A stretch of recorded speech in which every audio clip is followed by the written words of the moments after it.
በቡና አቅርቦትና ግብይት ላይ የሚስተዋሉ ችግሮች ከወረዳ እስከ ክልል ያሉ ባለድርሻ ተቋማት ባለመናበብ ህገወጥ ስራዎች ነበሩ ያሉት የኢትዮጵያ ብሔራዊ የቡና ማህበር ፕሬዝዳንት ዶክተር ሁሴን አምቦ የመንግስት መዋቅር ከላይ እስከ ታች ችግሩን ለመፍታት ከሚመለከታቸው ጋር በጋራ መሰራት እንዳለበት መወያየታቸውን ተናግረዋል። የደቡብ ኢትዮጵያ ክልል በ2017 ዓ.ም በቡና አቅርቦት ከኦሮሚያ ቀጥሎ ሁለተኛ ደረጃ ላይ ይገኛል ያሉት ፕሬዝዳንቱ በክልሉ ያሉ ዞኖች ውስጥ ከቡና ሽፋንና አቅርቦት ጋር ያለው ህገወጥ ንግድ ችግር በጋራ መፍታት ይገባል ሲሉ አስገንዝበዋል። የደቡብ ኢትዮጵያ ክልል በ2017 ዓመተ ምህረት በቡና አቅርቦት 46000 ሜትሪክ ቶን ለማዕከላዊ በማቅረብ ሁለተኛ ነው።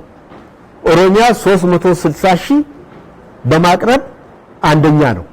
በእኛም ግምገማ ሂደት ውስጥ በእነዚህ ክልሎች ዞኖችና ወረዳዎች ላይ ምን ያህል ሄክታር ነው ለቡና የዋለ፣ ከዚህ ምን ያህሉ ነው የተገኘው፣ ከዚህ ምን ያህል ነው በአካባቢው የተጠጣው፣ ከዛ ደግሞ ለግብይት አገሪቱ ምን ያህል ቀረበ የሚለው በመናይበት ወቅት ክልሉ ካቀረበው 46000 ሜትሪክ ቶን 40000 ያቀረበው ጌዴኦ ዞን ብቻ ነው።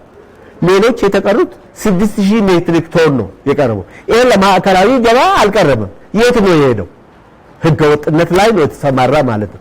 በክልሉ ያሉት የሚመለከታቸው በተገኙበት በእኛ በኩል ያለው የነበረው ችግርም ቀርቦ ከመንግስትም በኩል ከግሉ ሴክተርም በኩል መንገድ የሚከፍተው በአግባቡ ተወግደው ህጋዊ የቡና ንግድ ግብይት የቡና ምርትና ጥራት የሚጨምርበትና ህገወጦች ተወግደው ህጋዊ የንግድ ግብይት እንዲኖር መስራት ይገባል ያሉት ፕሬዝዳንቱ ከፌዴራል እስከ ወረዳ መንግስትና የግሉ ሴክተር በጋራ በመቀናጀት ቡና የሚገባውን ከፍታ እንዲያገኝ ማድረግ ይኖርብናል ብለዋል። ሁላችንም የግሉም ሴክተር የመንግስት ሴክተር ልንሰራበት የሚገባና ቡና የተገባውን ከፍታ እንዲይዝ ማድረግ ይኖርብናል።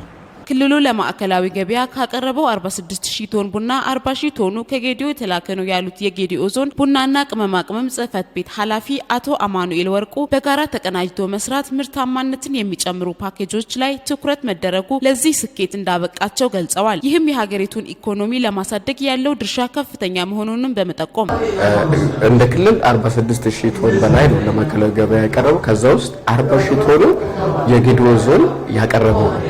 ይሄ ደግሞ ሊሆን የቻለው አንደኛው በጋራ በቅንጅት በመስራት፣ ሁለተኛው ምርትና ምርታማነትን በሚጨምሩ ፓኬጆች ላይ በልዩ ትኩረት መስራት በማቻላችን፣ እንዲሁም ደግሞ ባለድርሻ አካላቶች በጋራ በቅንጅት ከባለሀብቱ ጀምሮ ከፊት አመራሩ ጀምሮ እያንዳንዱ ደግሞ የግብርናው ባለሙያዎች የፊት አመራሮች በጋራ በመቀናጀት ለቡናው ደግሞ ትልቁን ቦታ ደግሞ የምንሰጠው አምራች አርሶ አደሩ የሚገባውን እንክብካቤ በማድረጉ ለሚፈለገው ለሀገሪቱ ኢኮኖሚ ትልቅ አስተዋጽኦ ያደረግንበት ሁኔታዎች ናቸው ያሉት። በወላይታ ዞን 42000 ሄክታር ቡና እርሻ ቢኖርም ለማዕከላዊ ገበያ ከ2000 ቶን በላይ ማቅረብ እንዳልተቻለና ለዚህም ምክንያት ያሉትን የወላይታ ዞን ቡናና ቅመማ ቅመም ጽህፈት ቤት ኃላፊ አቶ ደመቀ ኩኬ የኮንትሮባንድ ንግድ ተጠቃሽ መሆኑን ጠቁመዋል። ወላይታ ዞን ቡናን ለማዕከላዊ ገበያ ከማቅረብ አኳያ መሄድ በሚንችለው ልክ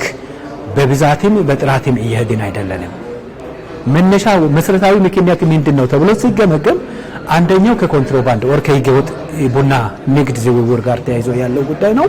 ሁለተኛው ቅድም ያነሳሁት ምርታማነት ማሻሻያ ፓኬጆቹን በተገቢው ተግባራዊ ካለማድረጋችን የተነሳ የቡና ምርቶቻችን ወር የቡና ማሳዎቻችን በአንድ አመት የተሻለ ምርት ይሰጣሉ፣ በሁለተኛው አመት ምንም አቅም ስለሌላቸው እየተንገዳገዱ ራሳቸውን ሬዚስት አድርገው ይከርማሉ። እንደዛ እያለ የሚሄድበት ሁኔታ ነው ያለው።